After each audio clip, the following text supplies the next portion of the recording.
اعوذ باللہ من الشیطان الرجیم اللہم صلی علی محمد و آل محمد استغفر اللہ ربی و اتوب الیہ۔ میں اس بیان میں پاکستان کو جو مسئلے مسائل مشکلات مصائب کا سامنا ہے اور ان کے حل کے حوالے سے بات کروں گا کہ اس سے پہلے میں پاکستان کو وجود میں لانے کے لیے جو ہے سر سلطان محمد شاہ آغا خان سوئم کی جو اعلیٰ پائے کی خدمات ہیں، ٹھیک ہے، ان کا ذکر کروں گا، ٹھیک ہے، کہ انہوں نے جو ہے پہلے جب 8 سال کی عمر میں جو ہے وہ امامت کا تخت سنبھالا اور فرمایا کہ میں 48واں امام ہوں شیعہ امامی اسماعیلی فرقے مسلمان فرقے کا اور اہل بیت ہوں، جس کے بارے میں نبی محمد صلی اللہ علیہ وآلہ وسلم نے فرمایا تھا کہ قیامت تک قرآن پاک اور اہل بیت کو جو ہے تھامے رکھنا ورنہ گمراہ ہو جاؤ گے، ٹھیک ہے۔ اس نبی محمد صلی اللہ علیہ وسلم کے ارشاد میں جو عطرت کا جو لفظ تھا آل، اس کو جو ہے تبدیل کر دیا گیا تھا 750 سال بعد نبی محمد صلی اللہ علیہ وسلم کے ارشاد کے، ٹھیک ہے، اس کو تبدیل کر کے سنت کر دیا گیا تھا کچھ مسلمانوں نے، ٹھیک ہے، جبکہ اصل لفظ جو ہے وہ عطرت تھا، ٹھیک ہے۔ اور جو ہے سر سلطان محمد شاہ آغا خان سوئم نے یہ 8 سال کی عمر میں یہ بیان دیا تھا کہ میں جو ہے وہ اہل بیت ہوں۔ اگر وہ اپنے بیان میں جھوٹے ہوتے تو ان کے حصے میں اللہ تعالیٰ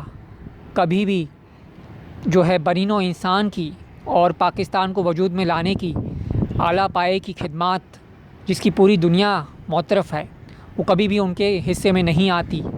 اللہ تعالیٰ ان کو کبھی اتنی خدمات سے نہیں بخشتے، ٹھیک ہے۔ اور جو ہے جب وہ سر سلطان محمد شاہ آغا خان سوئم قائد اعظم محمد علی جناح کے مزار پر جاتے ہیں اور وہاں پر ایک آیت کی تختی،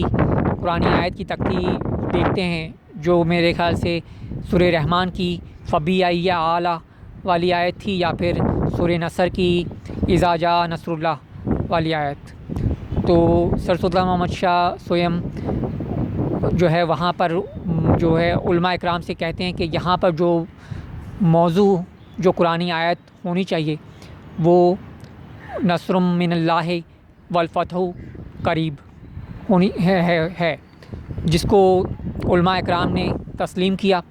اور وہاں پر اس قرآنی آیت کو تبدیل کر دیا۔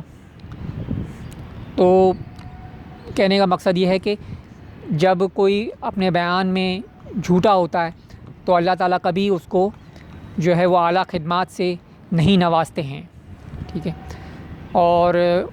جو 49ویں امام ہیں سر کریم آغا خان، تو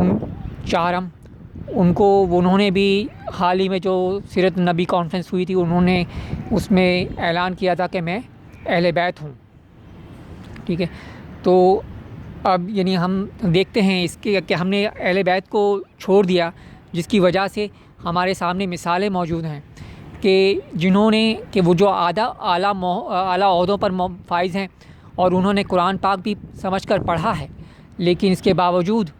وہ اپنی خدمات میں جو ہے عوام الناس کی خدمات کو ترجیح دینے کے بجائے اپنے ذاتی مفادات کو ترجیح دیتے ہیں، جس کی وجہ سے پاکستان کو بہت نقصان ہو رہا ہے، ٹھیک ہے، جس سے ہم سب بخوبی واقف ہیں،